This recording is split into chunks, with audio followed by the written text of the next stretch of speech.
Good morning, students.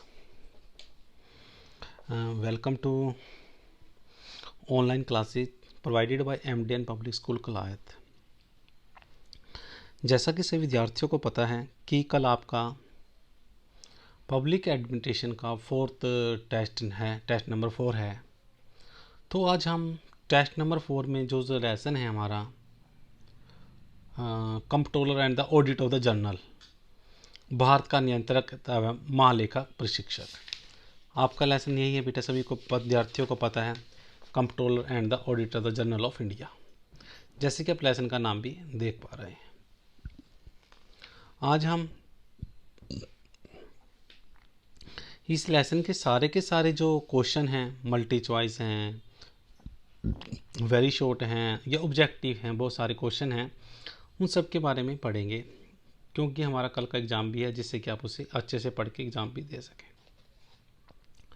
और आज हमने इसके 4-5 लिंक भी डाल दिए हैं कि आप सभी टेस्ट की प्रिपरेशन अच्छे से कर लें। पहला है बेटा, नियंत्रक एवं महालेखक परीक्षक को भारतीय संविधान में, जो कहता है नियंत्रक एवं महालेखा परीक्षक को भारतीय संविधान में शायद सबसे महत्वपूर्ण स्थान प्राप्त है। किसको? नियंत्रक तथा महालेखा प्रशिक्षक को भारतीय संविधान में सबसे महत्वपूर्ण स्थान प्राप्त है। यह कथन किसका है बेटा? Doctor B R. अम्बेडकर का। Doctor B R. अम्बेडकर हमारे संविधान के निर्माता भी हैं, और कई बार क्वेश्चन इस परिवार में पूछा था, डॉक्टर जो बी.आर. अम्बेडकर हैं उनका संबंध किस परिवार से था? एनी स्टूडेंट्स, कोई विद्यार्थी बता सकता है बेटा? दलित परिवार से। किससे? दलित परिवार से। इनके बाद ही मंदिरों में आना प्रवेश हुआ था। इन्होंने लेखा प्रशिक्षण के लक्ष्य हैं। लेखा प्रशिक्षण के लक्ष्य क्या क्या है? सरकारी व्यय की जांच करना, वित्त की सुरक्षा करना, व्यय के संबंध में उत्तरदायित्व निश्चित करना, उपयुक्त सभी। क्या है बेटा? उपयुक्त सभी। लेखा प्रशिक्षण इस बात को निश्चित करने की प्रक्रिया है कि प्रशासन अथवा सार्वजनिक अधिकारियों ने उन्हें दी गई सरकारी धनराशियों का उपयोग द्वारा विधानसभा द्वारा निश्चित की गई उद्देश्य और प्रयोजनों का पूरा करने के लिए किया गया है। यह कथन किसका है बेटा? किसका है? चार्ल्स बर्थ का। चार्ल्स बर्थ का। किसका है? चार्ल्स बर्थ का। आगे आता है बेटा, लेखा प्रशिक्षण के रूप क्या हैं? लेखा प्रशिक्षण के रूप हैं पूर्ववर्ती प्रशिक्षण और उत्तरवर्ती प्रशिक्षण। दोनों ही इसके रूप हैं। क्या है? पूर्ववर्ती भी है और उत्तरवर्ती भी है। पूर्व लेखा प्रशिक्षण का तात्पर्य क्या है? पूर्व लेखा प्रशिक्षण का तात्पर्य है बेटा, लेखांकन की अंतिम पुस्तकों में उनका रिकॉर्ड किए जाने से पूर्व जांच। अर्थात जब हम अंतिम पुस्तकों में उनका रिकॉर्ड किए जाने से पूर्व जांच भी, हमें उससे पहले उसकी पूरी जांच होनी चाहिए जब हम उसको रिकॉर्ड को उसमें लिखांकित करते हैं। अर्थात कहने का तात्पर्य क्या है? लिखांकित करने से पहले उनकी पूर्ण रूप से जांच होनी चाहिए। उत्तरवर्ती प्रशिक्षण का तात्पर्य क्या है?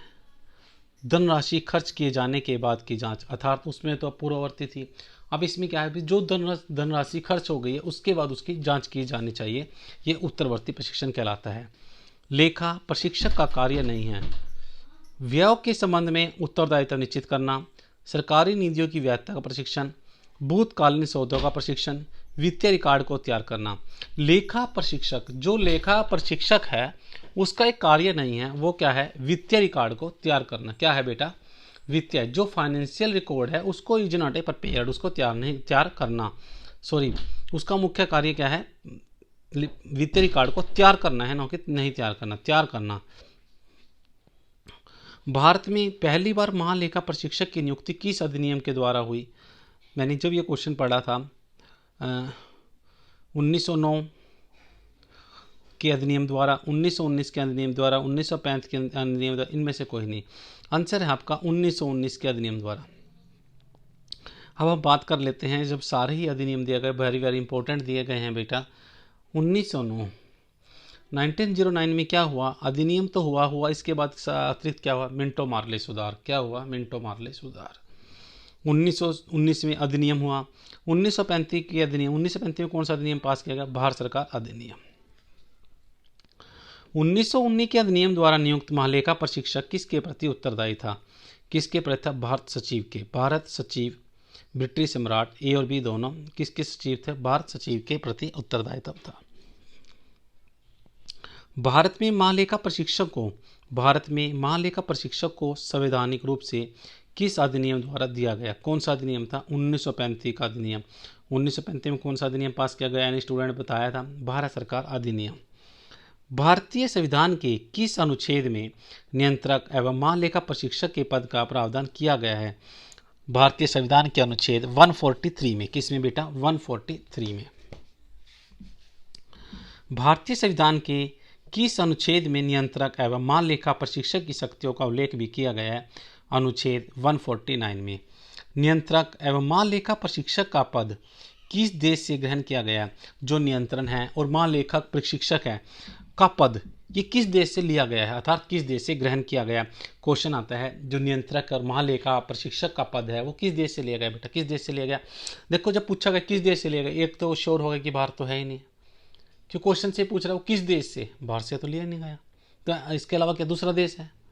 अगर ऑप्शन में आ जाए तो भारत तो है नहीं, एक तो क्रॉस हो ही गया आपका पास, तो कौन सा देश है बेटा? इंग्लैंड। कौन सा है? इंग्लैंड। जो व्यक्ति भारत के नियंत्रक एवं महालेखा प्रशिक्षक के पद पर नियुक्त होता है, पद ग्रहण करने से पूर्व उसे निर्धारित विधि के अनुसार किसके समक्ष शपथ ग्रहण करनी पड़ती है? किसके समक्ष, अर्थात किसके सामने? किसके? राष्ट्रपति के। किसके बेटा? राष्ट्रपति के समक्ष। नियंत्रक एवं महालेखा प्रशिक्षक की नियुक्ति कौन करता है? नियंत्रक और महालेखा प्रशिक्षक की नियुक्ति कौन करता है? राष्ट्रपति। संविधान के अनुसार नियंत्रक एवं महालेखा प्रशिक्षक का वेतन एवं सेवा की 2 शर्तें निर्धारित करने का अधिकार किसे सौंपा गया है? संसद को। किसे सौंपा गया बेटा? संसद को। नियंत्रक एवं महालेखा प्रशिक्षक के पद का दर्जा किसके बराबर है? सर्वोच्च न्यायालय के न्यायाधीश।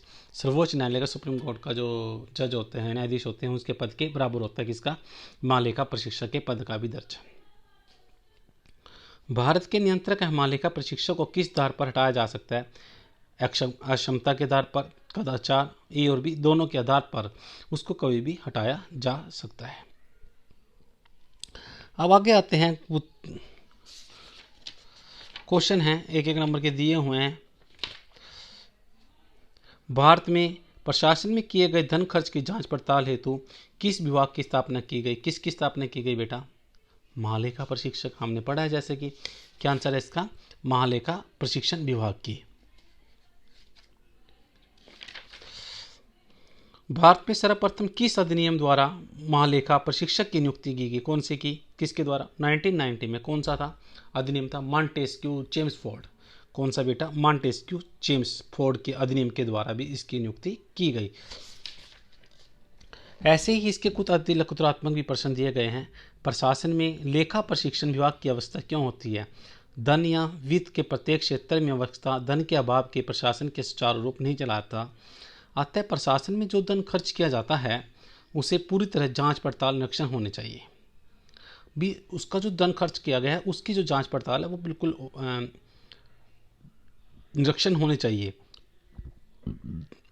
इसके बाद क्वेश्चन आता है, लेखा प्रशिक्षण की एक परिभाषा बहुत इंपॉर्टेंट है। निगरों के अनुसार लेखा प्रशिक्षण प्रस्तावित पिछले खर्चों की वैधानिकता के साथ साथ उसकी वांछनीयता का भी विश्लेषण करता है। लेखा प्रशिक्षण कार्य किसके द्वारा किया जाता है? लेखा प्रशिक्षण कार्य लेखा विभाग के द्वारा ही किया जाता है। थोड़ी सी तबीयत खराब बेटा, कभी सोच रहे हो। भारत में एवं महालेखा प्रशिक्षक का वेतन कितना है? 250 लाख। क्वेश्चन कई बार आया। मासिक वेतन भारत की संचित निधि से मिलता है। संचित निधि क्या है? आपका खजाना है, राजकोष है। आजकल कल क्वेश्चन पढ़ा था हमने, फाइनेंशियल बजट में चैप्टर चला हुआ था, तो राजकीय कोष के बारे में पढ़ा। राजकीय कोष कौन है आज के समय? पहले सरकारी खजाना किसके पास है? Any students?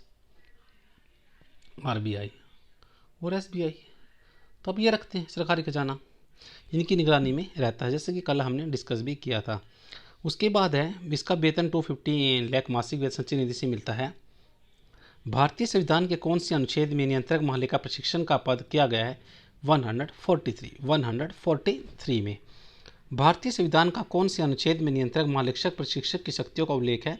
भारतीय संविधान के अनुच्छेद 149 में। अब एक क्वेश्चन आता है, नियंत्रक एवं महालेखा परीक्षक अपना वार्षिक सामान्य वित्तीय प्रतिवेदन किसे सौंपता है? किसे सौंपते बेटा? राष्ट्रपति को। किसको? राष्ट्रपति को। ये सारे ही आपके ऑब्जेक्टिव टाइप क्वेश्चन थे इस लेसन के जो एग्जाम चला हुआ है। सभी विद्यार्थी अच्छे से पढ़े। Thank you. हाँ, हैव ए गुड डे।